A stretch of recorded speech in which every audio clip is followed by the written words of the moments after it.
Ridwan ta'ala labari syafati nabina wa maulana Muhammadin sallallahu alaihi wasallam wa alaihi kiram ashabihi rasulillah sallallahu alaihi wasallam wa la yasrutana awliya kutubi rabbani wa ghassis somadani salina Syekh Abdul Qadir Jalani radiyallahu anhu jami habai jami rijal ghaib jami awliyaka jami ustaduna masyaykhina musannifuna abaina wa ummahatina wa ajdadina wa jaddatina wa asazina masyaykhina wa muallimina wa azwajina wa auladina wa zuriyatina وإخواننا المسلمين والمسلمات والمؤمنين والمؤمنات الأحياء منهم والأموات ولا سلطان محمود الغنوي الفاتحة أعوذ بالله من الشيطان الرجيم بسم الله الرحمن الرحيم الحمد لله رب العالمين الرحمن الرحيم مالك يوم الدين إياك نعبد وإياك نستعين اهدنا الصراط المستقيم صراط الذين أنعمت عليهم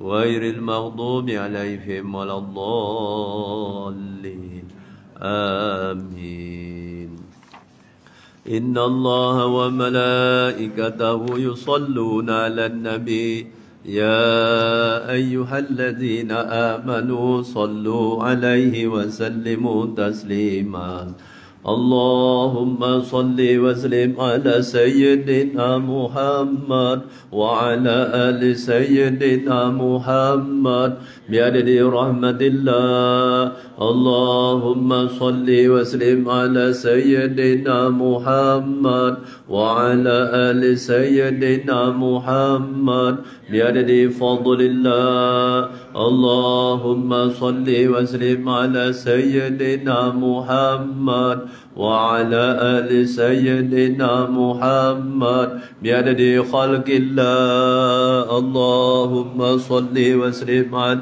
سيدنا محمد وعلى آل سيدنا محمد بعدد ما في علم الله اللهم صل وسلم على سيدنا محمد وعلى آل سيدنا محمد بعدد كلمات الله اللهم صل وسلم على سيدنا محمد وعلى آل سيدنا محمد بعدد كرم الله اللهم صل وسلم على سيدنا محمد وعلى آل سيدنا محمد بعدد حروف كلام الله اللهم صل وسلم على سيدنا محمد وعلى آل سيدنا محمد بعدد قطر الأمطار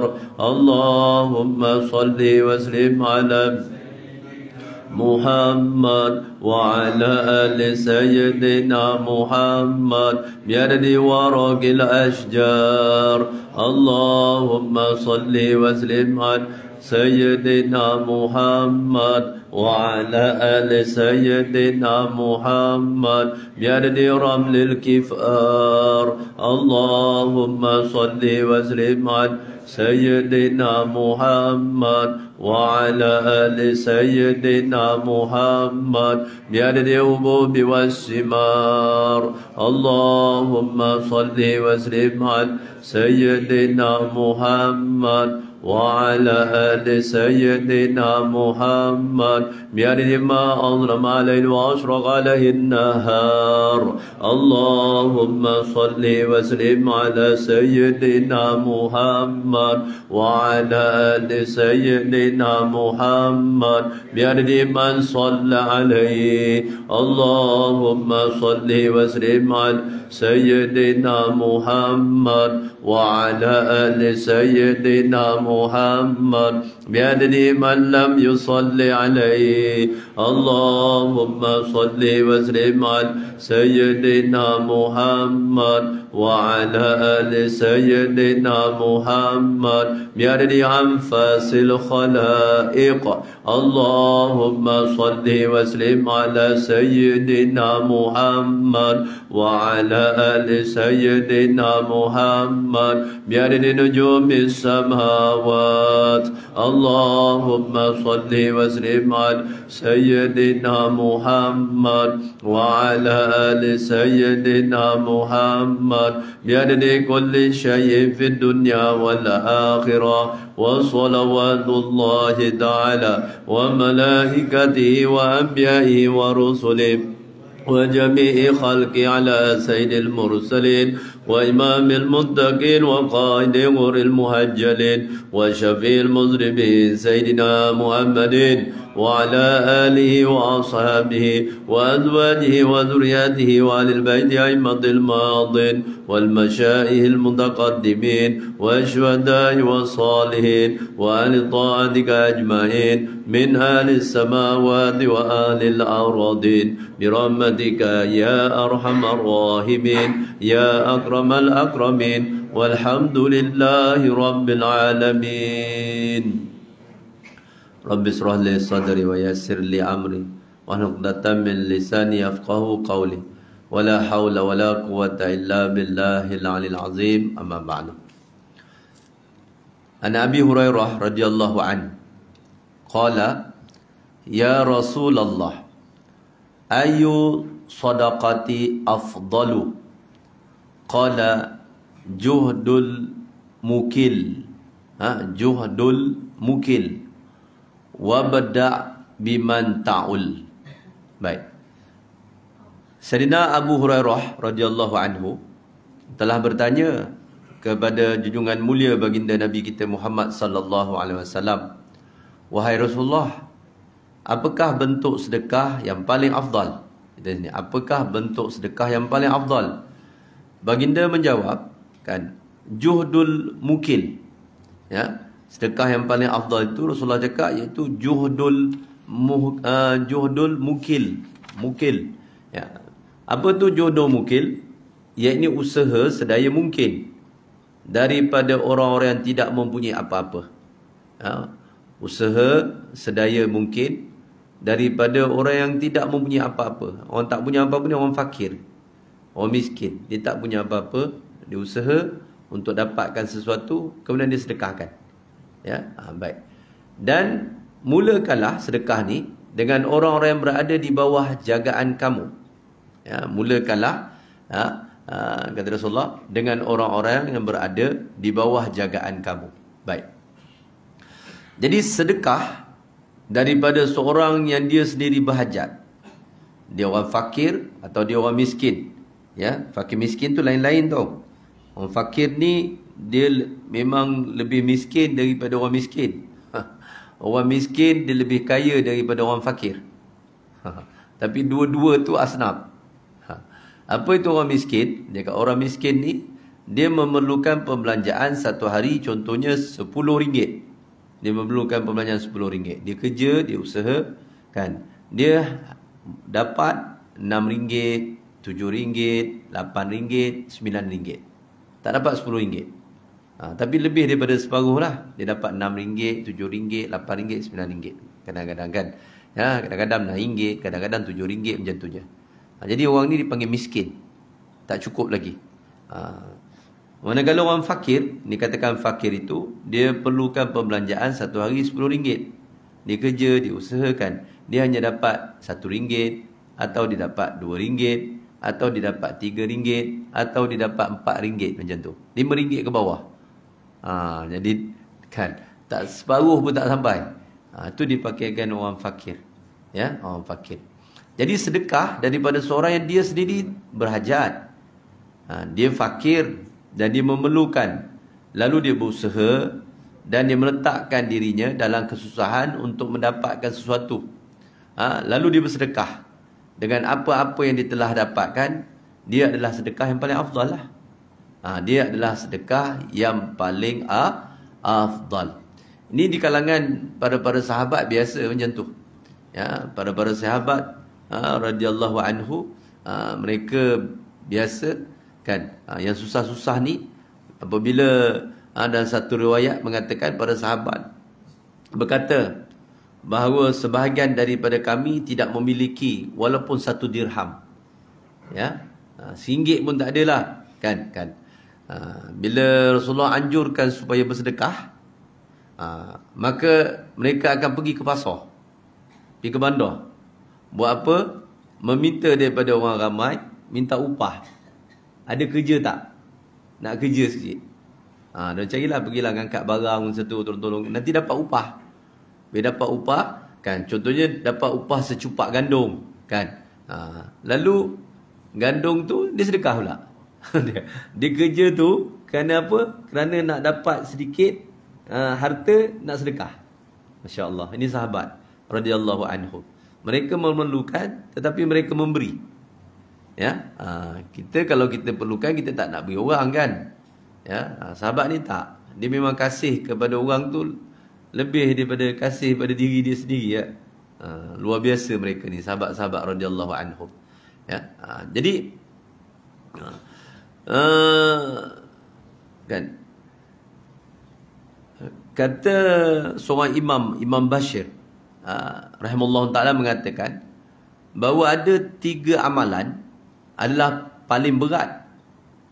Dia memerlukan kesungguhan, kecekalan yang kuatlah untuk nak buat 3 amalan ini.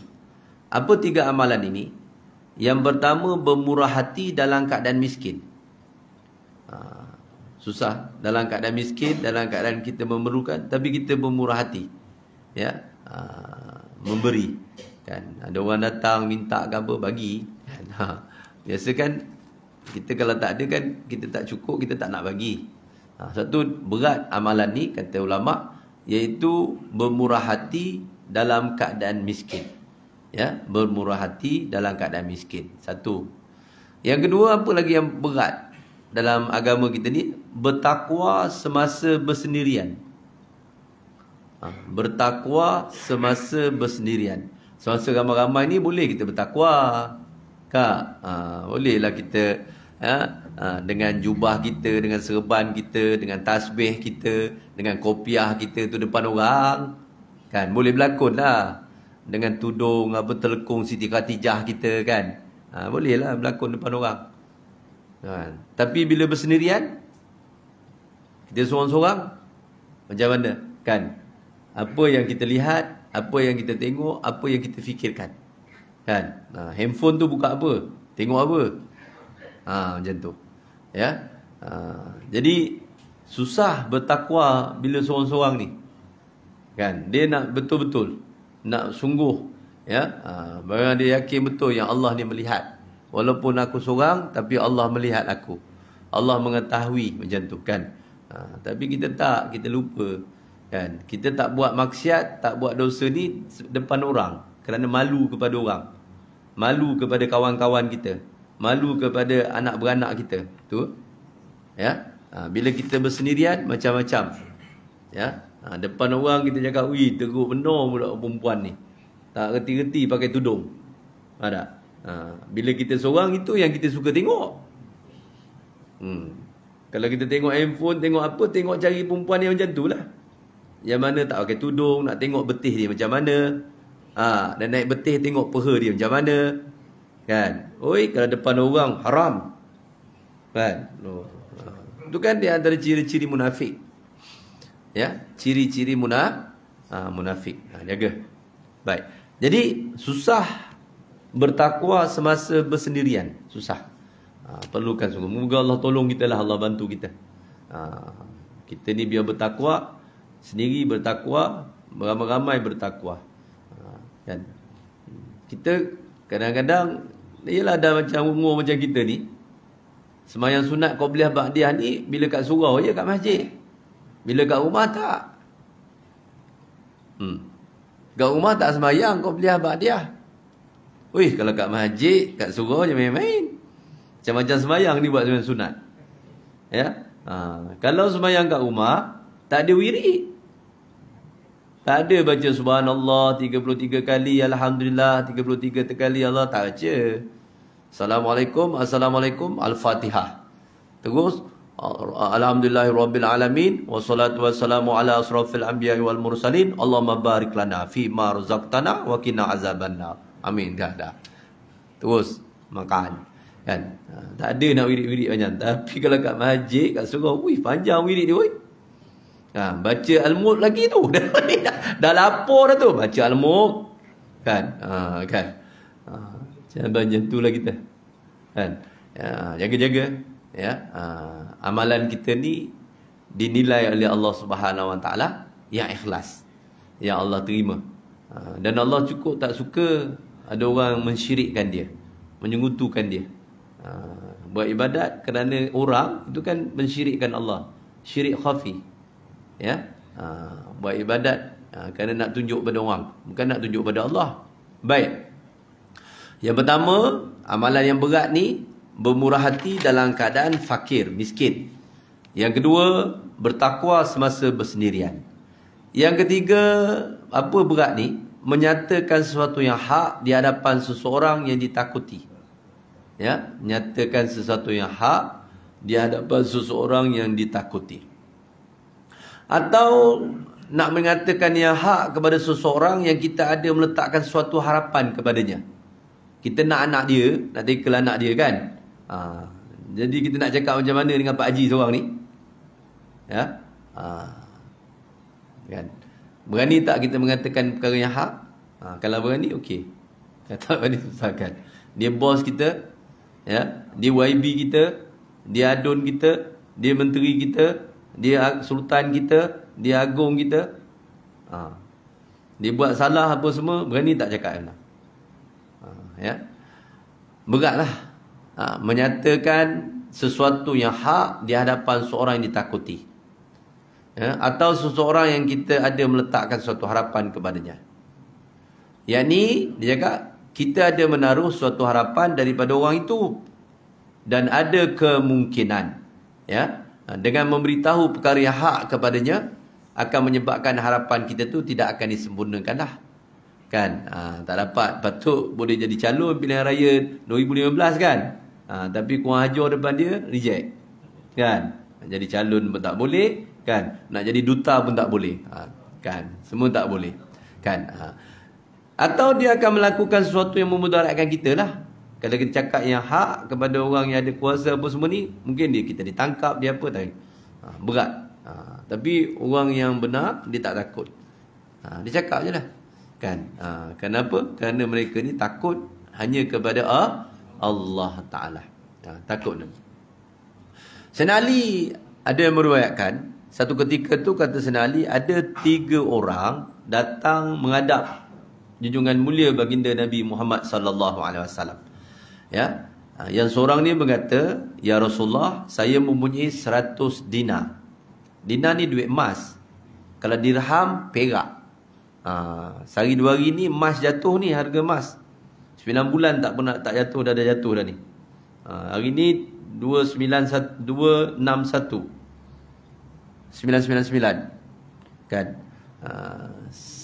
916 255 ke 256 jatuh lah. Kan. Jadi para suami bermurah hatilah bawa isteri ke kedai emas. Kan. Baik. Sayyidina Ali cakap, seorang ni dia mengatakan, "Ya Rasulullah, saya mempunyai 100 dinar. Saya telah bersedekah dengan 10 dinar. Ya. Daripada semua dinar itu kerana Allah Ta'ala. Dia ada 100, dia sedekah 10. Dia beritahu kepada Rasulullah. Baik.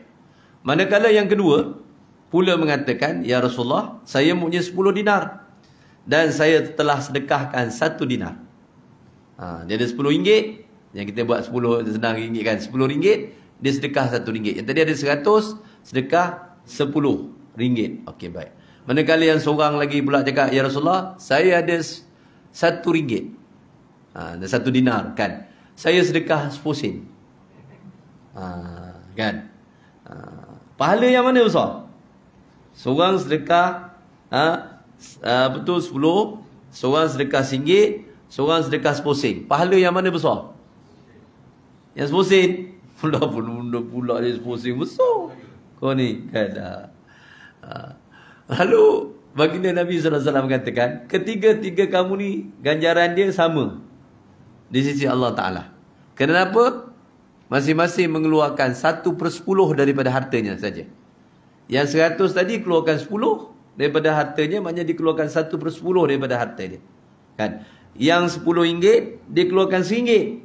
Maknanya dia keluarkan 1/10 dari harta dia. Yang RM1 keluarkan 10 sen. Jadi sama saja. Nilaian pahala dia di sisi Allah sama saja. Faham? Bukan kita rasa yang banyak tu dapat pahala banyak. Tak. Dia melihat kemampuan seseorang itu. Baik. Sebab itu dalam Al-Quran, dalam surah Talaq, kan, Allah Subhanahu wa taala berfirman, liyunfiqu zu sa'atin min sa'atihi. Ya. Terjemahan dia lebih kurang maksud dia apa? Orang-orang yang senang hendaklah menginfakkan harta berkadar dengan kesenangan mereka. Tahu tak? Orang yang senang, kan, orang yang ada kelebihan rezeki dia kena sedekah mengikut kadar dia, kata Rasulullah. Bukan ikut kadar orang ramai, majoriti. Ini bila tabung bergerak, yang mula RM1, yang lain semua RM1 je. Padahal lain, yang ini pencing RM3,000, ada yang pencing RM2,000, ada yang pencing RM1,000, ada yang pencing RM900, ada yang kan tak pencing lagi. Ada yang itu hari baru jual durian, banyak dapat tu. Kan, ada kan. Bila jalan tabung sama je RM1. Bukan macam tu. Bukan. Allah mengatakan orang-orang yang senang hendaklah menginfakkan harta berkadar dengan kesenangan mereka. Sesiapa yang pendapatannya kurang, sawit dah jatuh harga, pendapatannya kurang, maka hendaklah dia menginfakkan dengan apa-apa yang Allah telah berikan kepadanya. Macam tu. Yakni orang kaya menginfakkan harta berkadar dengan kekayaannya, dan orang miskin berkadar dengan kemiskinannya. Allah Subhanahu wa taala tidak membebankan seseorang kecuali sekadar yang dia mampu. Dan jangan orang yang miskin berasa bimbang semasa menginfakkan hartanya bahawa tidak akan berbaki apa-apa untuknya. Selepas kesusahan, Allah akan memberikan kemudahan dengan kadar segera. Baik. Jadi sedekah tu macam tu. Kita tak tengok kalau buat korban, kan, tak habis-habis satu bahagian daripada mula dibuat korban dulu, daripada kerja sampai dah pencing, daripada bujang sampai dah jadi suami, kemudian jadi ayah, kemudian jadi atuk, kan. Tak habis-habis masuk korban sebahagian. Satu bahagian. Bila seko tahu? Padahal duit makin banyak, harta makin banyak. Dulu tak ada kebun sawit, sekarang dah ada kebun sawit. Dulu tak ada dusun durian, sekarang dah ada durian musangking. Dulu tak ada rumah sewa, sekarang dah ada rumah sewa. Masa tak ada rumah sewa, tak ada durian, tak ada sawit, masuk korban sebahagian. Dah ada pun sebahagian juga. Nipu tu. Cubaan menipu. Ini custom kena cek semula. Yang cek duit orang ni apa benda? L apa? Tak reti aku sebut. LLN benda-benda kan. LCHDN. Macam tu kan. Kena cek ni orang ni kan. Tak habis-habis masuk sebahagian. Yang lagi buat pula, tahun lepas aku dah buat, tahun ni tak payah buat. Aku kalau buat korban ni 2 tahun sekali kata dia. Tuan, saya mengajar di Bukit Gambir. Tu hari kan seminggu sebelum raya, kan, mengajar di Taman Cepaka. Kan, sana dah lama mengajar sana. Dan dia beritahu tahun ni 14 ekor. Dia cakap, Ustaz, untuk tahun depan kita dah ada 17 ekor. Untuk tahun depan, tahun 2023 dah ada 17 ekor. Setakat masa tu dah sebelum korban.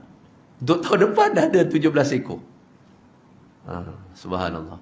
Jalan kita ni, Jalan Abdul Rahman, saya mengajar dekat Surau Biru tu, kan, Parik Haji Baki luar tu kan. Cerita buat korban apa semua dia. Lepas tu ada satu orang haji tu tunjukkan, Ustaz, ni lembu korban saya sekeluarga. Lembu sado. Berapa harga haji? Dia kat 14,000. Kan? Berat dia lebih kurang 300 kilo lebih. Bagus cakap. Macam tu. Kan? Buat yang terbaik. Kan? Ini hasil korban sebahagian. cari pula yang paling murah. Kepala otak kita ni kan. Sewel sikit kalau buat korban ni. Kalau korban, cari yang paling murah. Kan? Asalkan cukup syarat. Kita kepala otak dia kan. Dia cakap kalau orang kita ni, ya, kalau pergi beli lembu-lembu korban ni, dia pergi ke kandang tu, kan? Dia tak cari, dia tengok lembu ni banyak kan. Dia akan cari. Ada jawatan kuasa korban lah. Kan? Ahli surau, ahli masjid dia pergi tengok. Dia tengok lembu. Ji, itu lembu yang tu berapa tu? Yang mana? Yang tu? Mana tu? Yang celah tu? Yang celah. Yang kecil sekali. Yang celah tu kata. Yang tu dah cukup tu. Dah cukup. Memang kita dah agak tadi. Memang cukup tu. Berapa umur dia? 2 tahun 1 hari dia. Tak apa. Yang penting cukup syarat. Kan kepala otak kita. Yang penting cukup syarat. Berapa harga tadi? Itu 3,100. Harga Israel kau ni jual. Takkanlah lembu kecil macam tu 3,100. Kecil kan. Ini kita nak buat korban. Nak buat korban tahu. Korban ni pahala dia besar. Disyarahkan orang tukang jual lembu tu pula. Kan orang belajar dengan ustaz. Tu ustaz ni. Ini pahala dia besar tahu. Bila disembelih je. Ampun dosa. Kau nak jual mahal buat apa? Ini sekarang ekonomi kita kan meleset. Macam-macam lah disyarahkan. Sampai pada ni kita tahu ni surau mana tahu? Surau yang bapak engkau dulu semayang selalu dulu. Arwah bapak engkau dulu semayang. Ni surau ni lah. Kau tak kenal orang. Budak tu pun segar juga. Yelah Pak Ji, kita kurangkan. Berapa nak kurang? Kita bagilah 2,009. Lagi berapa ekor? Dah, seekor je. Seekor je! Seekor je. Satu kampung, satu parit raja, di bedal seekor je. Ini temberangnya. Kan? Orang Bangla, tuan-tuan pergi dah orang Bangla kan. Saya mengajar orang Bangladesh. Orang Pakistan. Kat seberang tu, kat Kilang kan. Kat Kilang tu, mengajar dia. Diorang ni kalau buat korban, sebelum Covid lagi, dia cari lembu yang besar-besar. Dia pergi kanan tu, tengok mana lembu yang besar. Tu yang kawan saya tu, yang Haji tu, yang dia beli lembu 14,000 tu, ada yang besar lagi Ustaz, dia cakap 18,000. Habis tu, Bangla dah ambil, kata dia. Dia cakap dia tu. Bangla macam tu. Dia tengok, Ji, tu lembu yang besar tu, berapa tu? Yang mana? Itu yang besar sekali tu. Oh, tu, katakan apa tu, masa dulu lah, sebelum Covid ni, 9,000. 9,000 ya? Oh, mahal, tak boleh kurang ke? Kita kalau beli lembu apa semua ni, boleh cakap banyak tau. Tawar-menawar. Kerana dia dikira zikir. Nanti seumpama tasbih. Tawarlah tak apa. Takkan tak boleh kurang je. Kita Bangladesh punya orang. Okeylah, tak apalah. Itu hari lu bola pun sudah kalah. Kita kasih kurang RM2. Jadilah katakan. Dia beli. Dia ambil yang besar. Kan? Kita tak ambil yang kecil je. Lepas tu kita ni pula berkira. Kalau tu tak patut dia cakap, dia tak bagi aku daging korban. Kan orang kita? Buat korban tak sampai kat sini. Kan? Padahal bukan dia tak tahu kita ada kat rumah. Dia tak hantar daging korban kat kita. Dia tak sibuk tak masuk korban. Yang dia sibuk tak dapat daging korban. Oh, susah orang kita ni. Tuan-tuan, Allah Subhanahu Wa Taala beritahu orang-orang yang senang, dia hendaklah menginfakkan harta berkadar dengan kesenangan mereka. Jadi ni kena buat kempen, kena updatekan kita punya korban ni. Kan? Sekarang kita kena kempen, saya suka kempen. Buat setiap rumah tu mesti ada. Paling kurang 1 ekor lembu. Sebab kita ni anak-anak kita tu Masya Allah. Sekarang tuan-tuan lihat kenderaan. Di Muar ni contohnya kan. Banyak kereta. Jam kat mana-mana kan. Banyak kereta lah. Mana datang kereta ni? Belum lagi kat bandar-bandar besar. Kat Muar ni pun kereta dah banyak. Ya. Banyak kereta. Apa tak banyaknya? Satu rumah 5 buah kereta, 3 buah kereta, 4 buah kereta. Anak ada 4 orang. Seorang sebuah. Kita sebuah. Dah kata 5. Kalau raya tu balik, macam-macam kereta. Van fire ada, lori fire ada, kereta kebal ada, kapal korek ada kat rumah.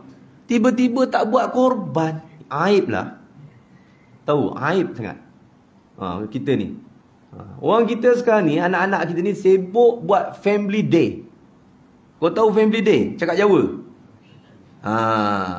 Dia buat, budak-budak sekarang buat family day kat mana? Dekat rumah kita?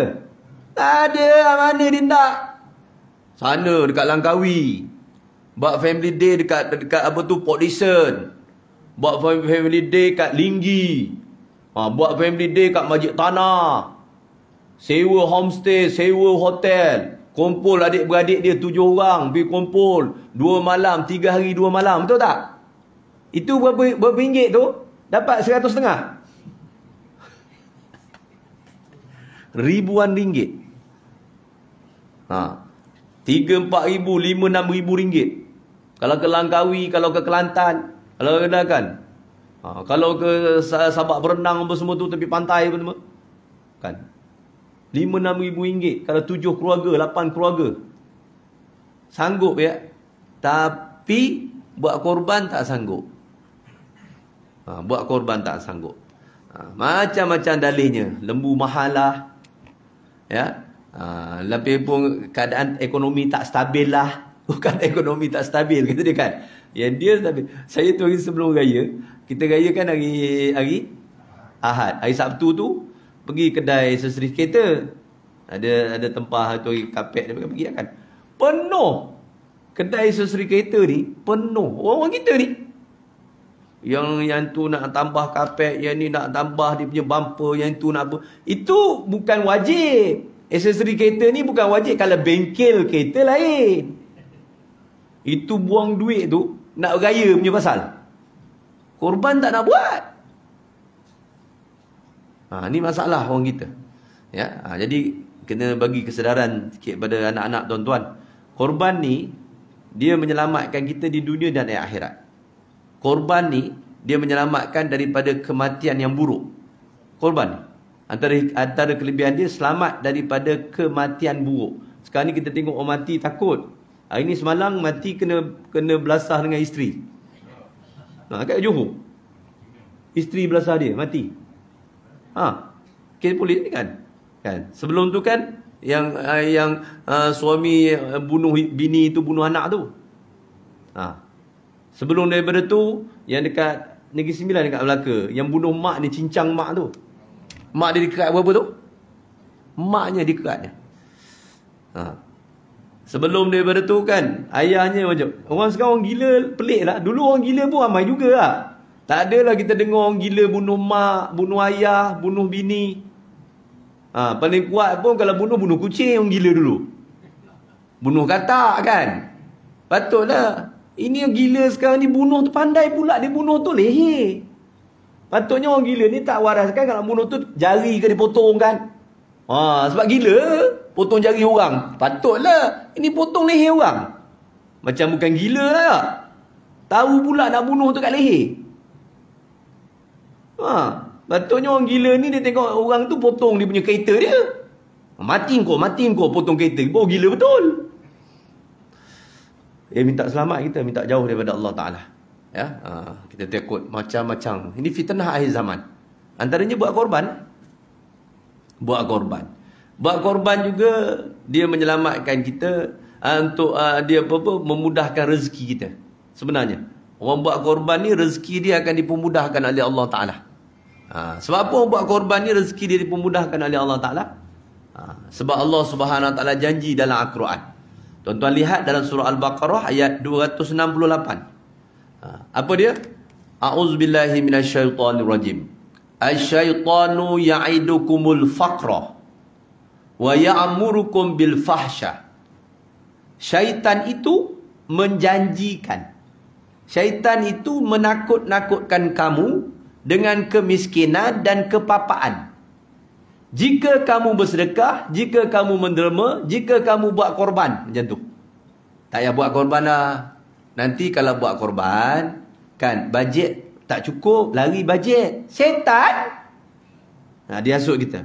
Tak payah buat korban lah. Ini kan, anak-anak aku kan kecil lagi. Itu kan nak pergi sekolah, nak masuk universiti seorang tu. Tak payahlah. Setan. Tak payah buat korban lah. Kan. Ini kan bulan depan ada cuti 3 bulan Ogos ni 31 kan, hari anak aku dah janji nak bawa pergi holiday. Family day. Duit tu kan simpan, nanti nak guna family day nanti. Tak payah buat korban lah. Setan. Padahal ada Pak Haji tu, Pak Haji setan tu. Ni ikut je setan cakap. Kan? Setan janjikan. Setan itu menjanjikan, yakni menakut-nakutkan kamu dengan kemiskinan, dengan kepapaan. Jika kamu bersedekah atau menderma, dia menyuruh kamu melakukan perbuatan yang keji. Wa ya'murukum bil fahsyar. Maknanya kamu buat perbuatan yang keji. Apa perbuatan yang keji itu? Bakhil, kedekut. Simpan, beringat sikit. Kau tak tengok ni, pakar-pakar dah beritahu bahawa ekonomi akan jatuh, ekonomi dunia ni. Jangan boros sangat. Cakap, kalau bak sedekah tu jangan boros. Bak korban jangan boros. Tapi kalau bak makan, bak mentedara, oi, kalau bak pergi bercuti, bak family day, bawa bak kerja kahwin, oi, habis di bedalnya.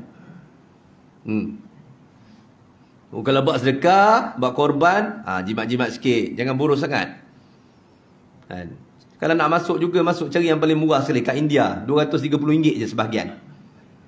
Kan? Apa yang sampai 700-800 satu bahagian? Kan? Jangan macam tu. Kita kena fikir sikit. Sekarang ni ekonomi bukan menentu. Setan. Kan? Sedangkan Allah, wallahu ya'idukum maghfiratan minhu wa fadlah. Sedangkan Allah itu menjanjikan kamu dengan keampunan daripadanya. Allah janji orang sedekah, Allah janji orang yang buat korban, Allah janji apa? Ampunkan. Diampunkan dosanya. Rasulullah beritahu dalam hadis, bila disembelih je binatang korbannya, darah dia tap je, kan diampunkan dosa orang yang buat korban tu. Subhanallah. Macam-macam lah kelebihan dia dapat. Allah janjikan keampunan baginya.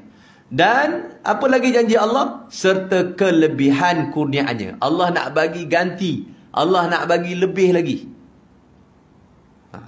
Tapi kita percaya kepada janji syaitan, kita lupa janji Allah Ta'ala. Itu yang menyebabkan ramai orang tak buat korban. Ramai tak buat korban. Saja leka. Kalau buat pun buat syarat je lah. Matuk satu bahagian. Cari pula yang paling murah mana? Oh, Pek Raja mahal 800. Cari tempat lain lagi. Oh, Parit Bakar murah sikit. Kan 780. Dah untung RM20 kata dia.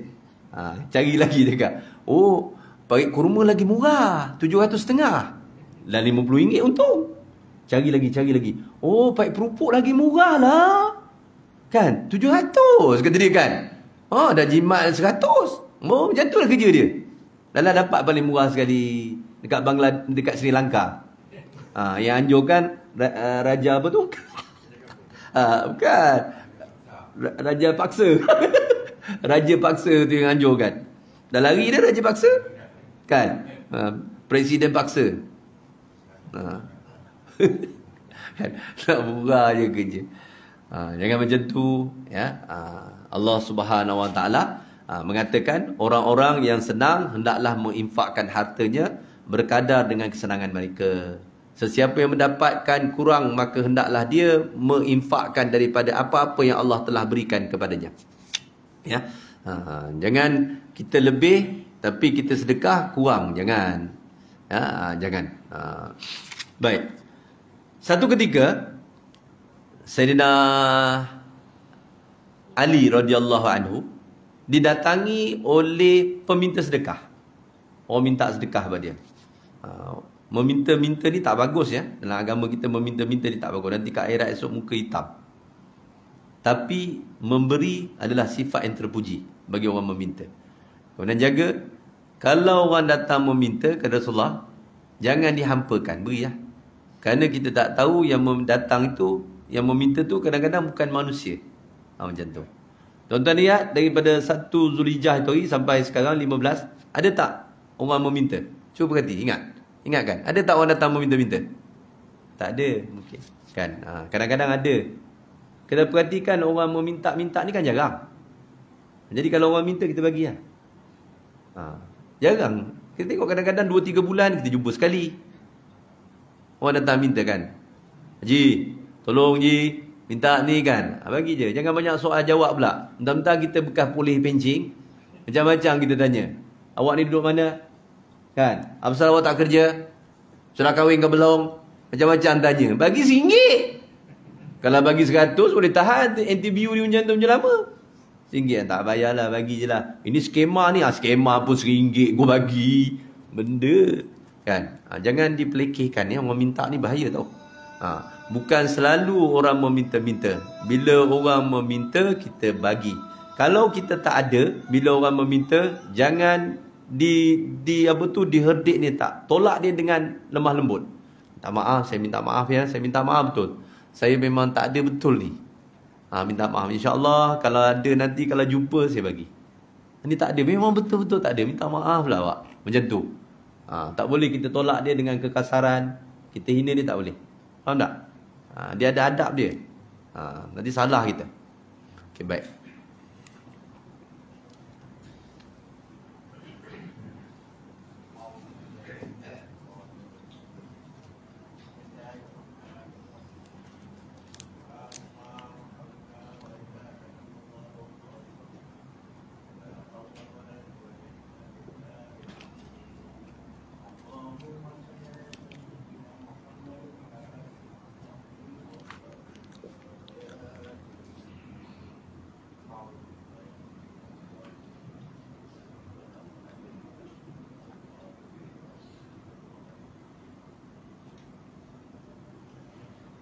Allahu Akbar, Allahu Akbar. Allahu Akbar, Allahu Akbar. Asyhadu an la ilaha illallah.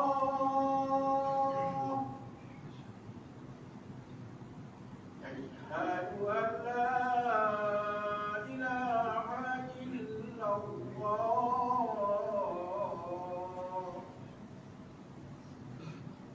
أشهد أن محمدا رسول الله.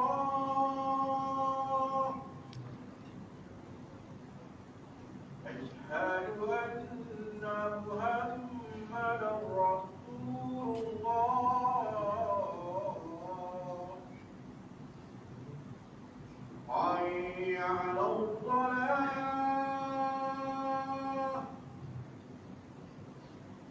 حي على الصلاة.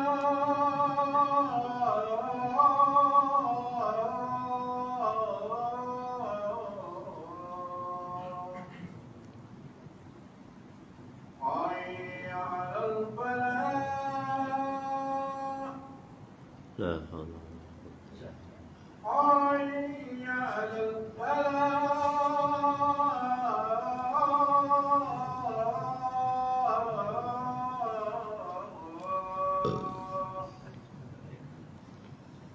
الله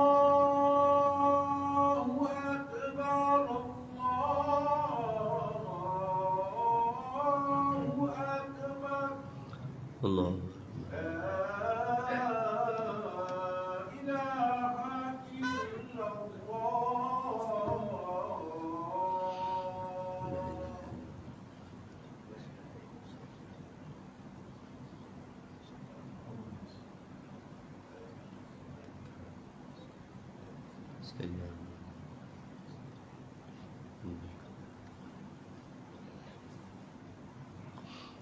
Baik. Pada satu ketika ada seorang peminta sedekah datang ke rumah Sayyidina Ali. Ali duduk kat luar pada masa tu. Dia minta sedekah, kan. Lalu Sayyidina Ali berkata kepada anaknya, iaitu Sayyidina Hasan dan Sayyidina Husin. Saya nak tanya tuan-tuan, keluarga Rasulullah ada lagi tak sekarang? Keluarga Rasulullah sekarang ni ada lagi tak? Ada, makcik? Nenek-nenek ada? Keluarga Rasulullah ada lagi tak sekarang? Mana satu keluarga Rasulullah? Mana? Kat mana keluarga Rasulullah?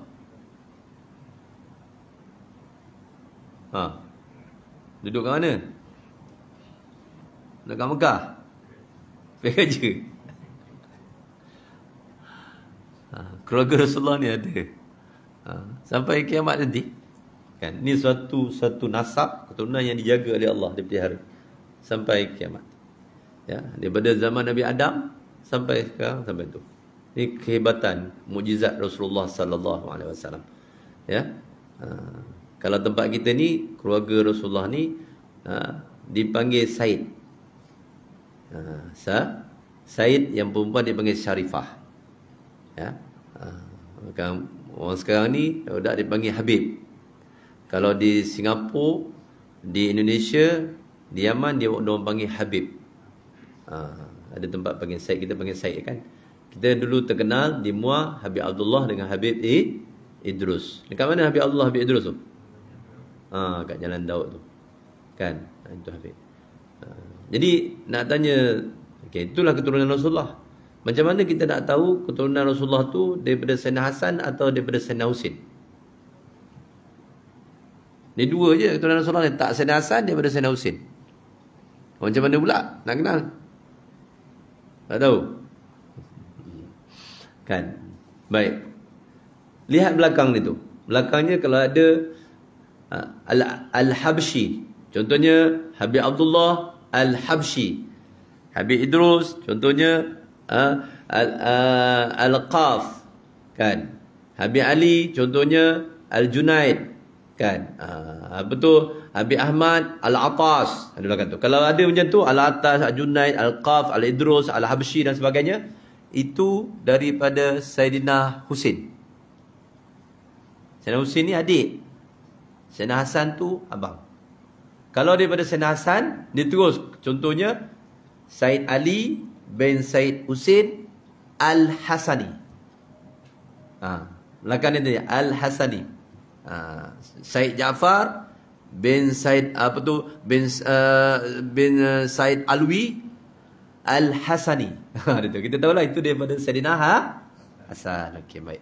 Dan pemimpin yang kita tunggu-tunggu nanti, yang tak lama lagi ni, Imam Mahdi tu daripada keluarga Rasulullah lah. Daripada Sayyidina Hasan dan Sayyidina Husin. Itu Imam Mahdi tu. Rasulullah cakap namanya seperti namaku, sama. Nama ayahnya pun sama. Jadi nama Imam Mahdi kita tu Muhammad bin Abdullah. Said Muhammad bin Said Abdullah. Habib Muhammad bin Habib Abdullah, macam tu. Ya. Itu kita kena sayang keluarga Rasulullah ni. Takut esok Imam Mahdi nanti. Kan? Kena hormatkan mereka, muliakan mereka. Habib Abdullah tu kan. Macam isteri Habib Abdullah. Isteri Habib Allah ada lagi tak? Isteri Habib Allah ada lagi tak? Tak ada, dah meninggal. Bila tahun lepas. Kan baru meninggal. Anak Habib Abdullah ada lagi tak?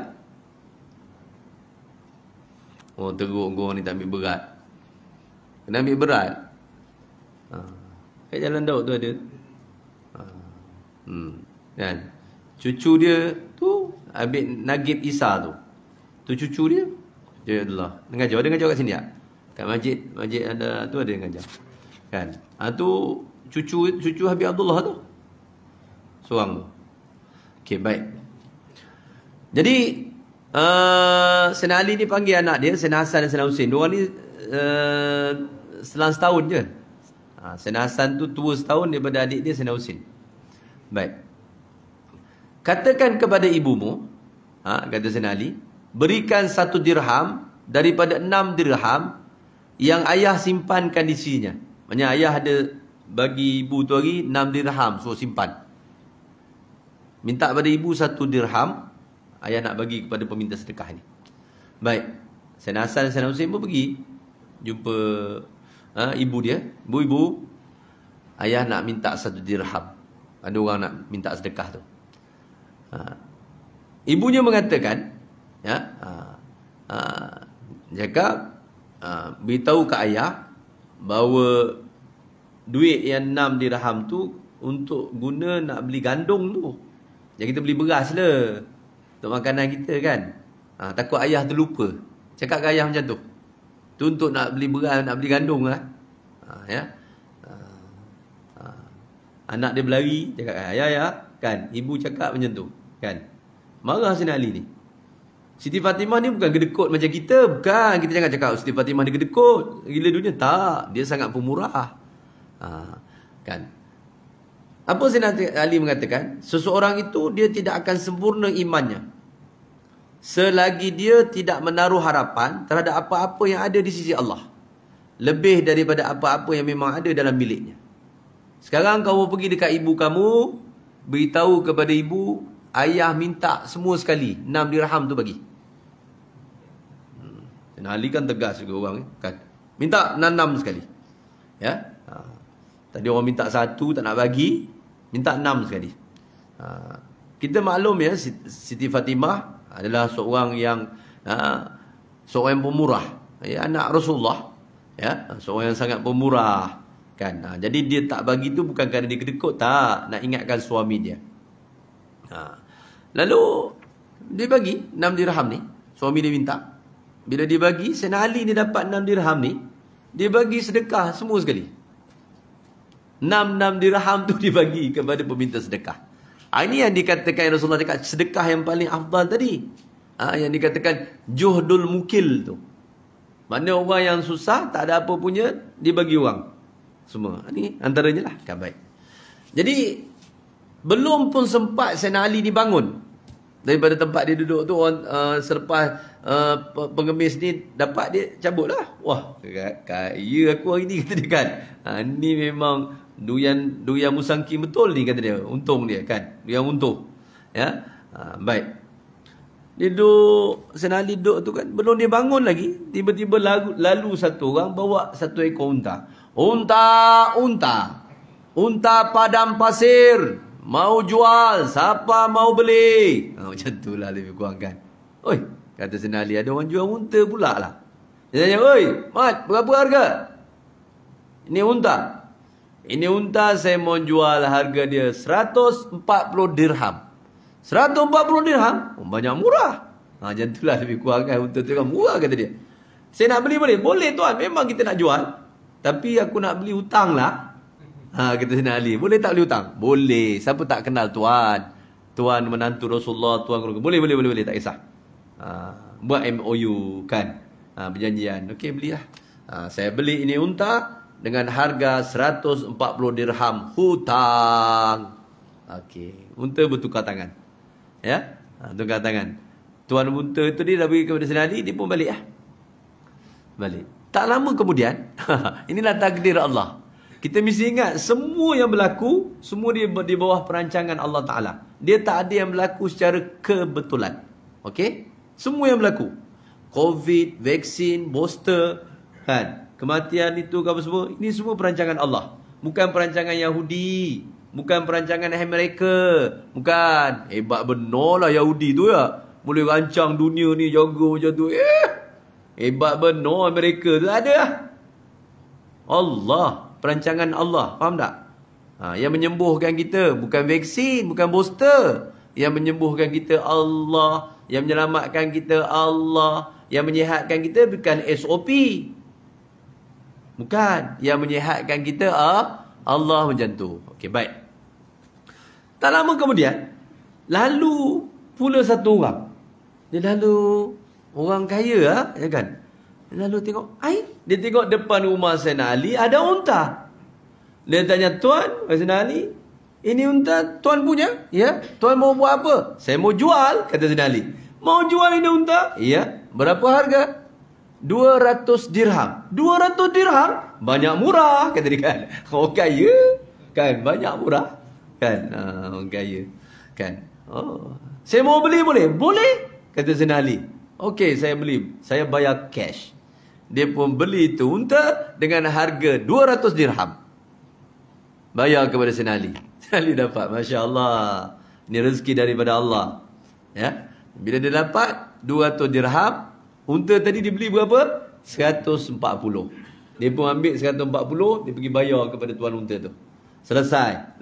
Awak punya anta punya unta, punya hutang, ana sudah bayar. Sudah beres. Kan.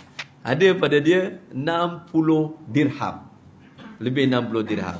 Dia pergi balik, jumpa isteri kesayangan dia, kan. Orang sekarang ni panggil bini dia, panggil suami, panggil apa?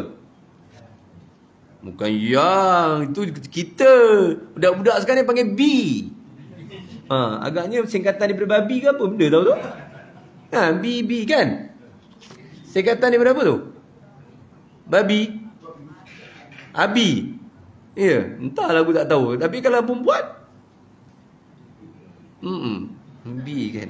B kan. Baby kot. Kalau perempuan agaknya lah. Kita dulu mananya kan. Kita dulu kan sayang. Dulu sekarang dah panggil Haji je, Hajah. Jah. Kan. Ji kata. Tak apalah. Okey, baik. Lalu dia bagi, dia cakap, nah, ambil ni.